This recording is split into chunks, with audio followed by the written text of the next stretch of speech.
In the dead of night, a roaring fire consumes a living man. He stands atop a massive wooden pyre, his skin burning away, while his friends watch in helpless horror. The man trapped in this inferno is the strongest being to ever walk the earth, the demigod Hercules.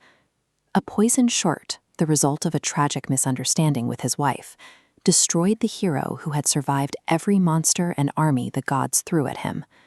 To understand how humanity's greatest protector met such a dark, agonizing end, we have to look back at his life. From his very first breath, he was locked in a brutal struggle against divine vengeance. The trouble started before he was even born.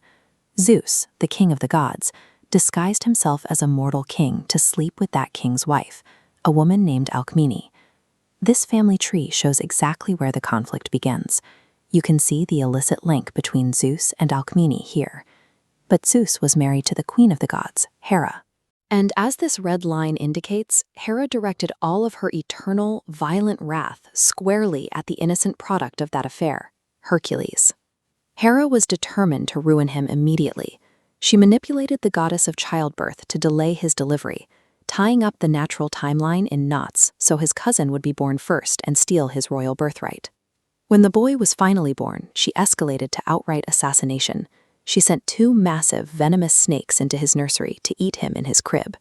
But the infant, already possessing godlike strength, simply giggled and strangled them both.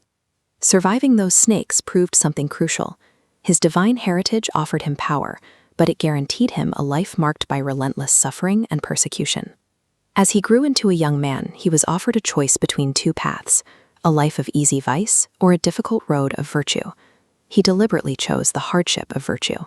He proved his honor quickly, leading an army to defend the city of Thebes. In gratitude, the king offered Hercules the hand of his daughter, Princess Megara. They married, started a family, and for a brief moment, he was happy. Hera could not tolerate his peace. Without warning, she struck his mind from Olympus, plunging him into a blinding fit of madness. Hallucinating and out of control, Hercules turned his immense strength against his own home. He unknowingly slaughtered Megara and their children, waking up moments later to the horrific reality of what the goddess had forced him to do. The famous 12 labors served as an agonizing, desperate penance. He submitted himself to the hardest tasks imaginable to atone for the blood on his hands. His enemies designed these labors with a single goal: to break him. They were supposed to be impossible. His first assignment pitted him against the Nemean lion, a beast whose fur was entirely immune to mortal weapons. Since his arrows bounced right off, Hercules cornered the beast and strangled it with his bare hands.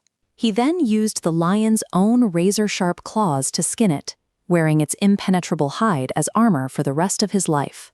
The gods next targeted his pride and endurance, ordering him to clean the Augean stables, a sprawling complex housing thousands of cattle that hadn't been cleared of toxic filth in decades. He was given a single day.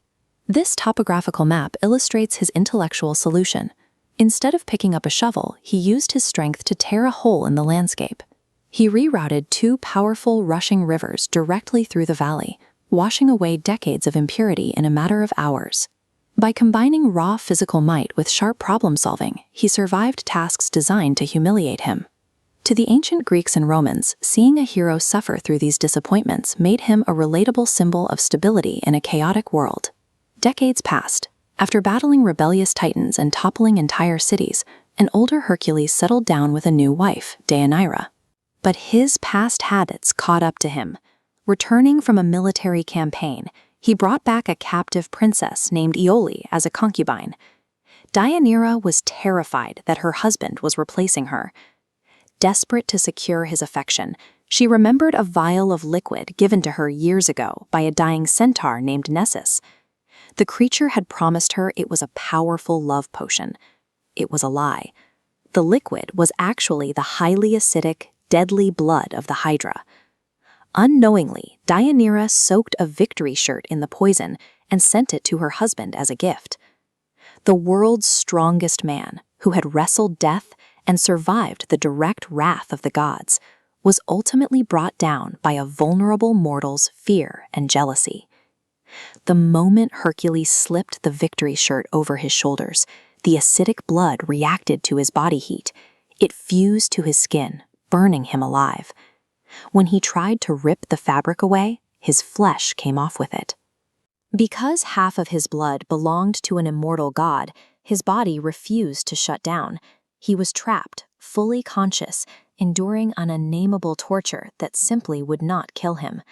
Pushed past the limits of sanity, he ordered his friends to build a massive timber pyre. He climbed on top of it and begged them to light the wood, choosing to burn alive to finally escape the pain. The fire destroyed only his mortal half. As the flames consumed the human body he inherited from Alcmene, his divine spirit separated from the ash. He ascended directly to Mount Olympus, finally reconciling with Hera and taking his seat as a god. The tragedy of Hercules echoes because it mirrors the human condition.